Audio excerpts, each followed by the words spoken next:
There have been no protests around the NBA during the national anthem than there were 1 year ago. Teams are locking arms in a sign of solidarity and unity during the anthem, but that is all so far. It is possible when regular season games start we will see players address the crowd or take other steps. The Knicks' Enes Kanter says he was willing to take that one step further and take a knee, as has been seen in the NFL, but chose to side with what his teammates want to do. He told Ian Begley of ESPN, "We locked arms as a team. If it were me, I would have taken the knee. But as a team, we stand together. The most important thing I'm saying, man, I understand we have our differences. I feel like the most important thing in life is leave our differences on the table and try to find what we have in common. In America it doesn't matter, anywhere in the world, it doesn't matter, tall, short, black, white, fat, skinny, whatever you are, we need to work this out together. And then whatever is happening right now, I'm saying our country, because I feel like this is my home. It's just really sad, all these things are happening. In America, it's freedom of religion, freedom of speech. Today, we protested peacefully out there. We didn't do nothing crazy, whatever. I am going to pray for this country, because I love this country and I hope things will get better and better every day."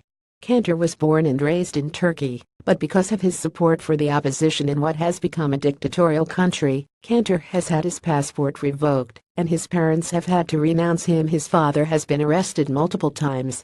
He has said before this experience has taught him to appreciate what he has in the United States, including his right to protest.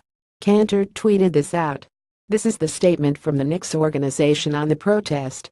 With a couple of minutes left in the first quarter of the Cavaliers' exhibition game Wednesday night, Iman Shumpert went up for a dunk, missed it, then landed awkwardly.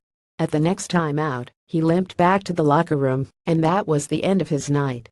It looked scary, and Shumpert will have an MRI on Thursday to see how serious the damage is. However, Tyronn Lue said he doesn't think it's that serious.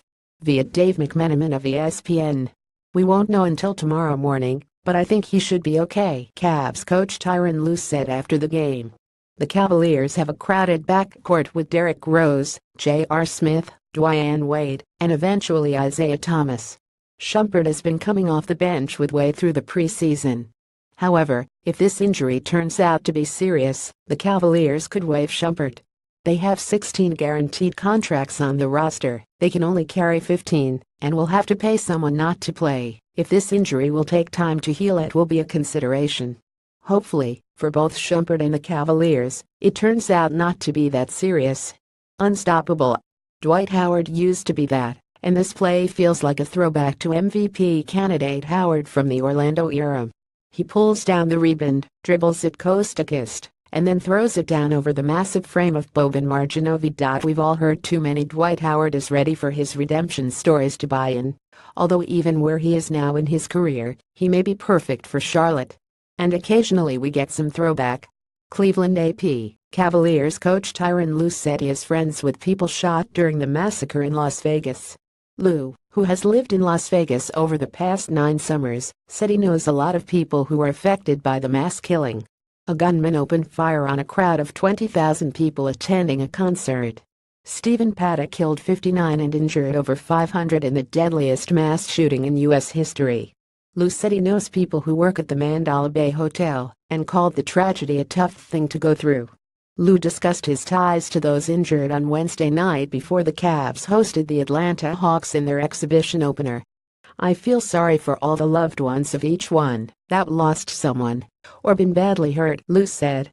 "It's just not a good thing. I've been touched by a few people who'd gotten injured, who'd gotten shot.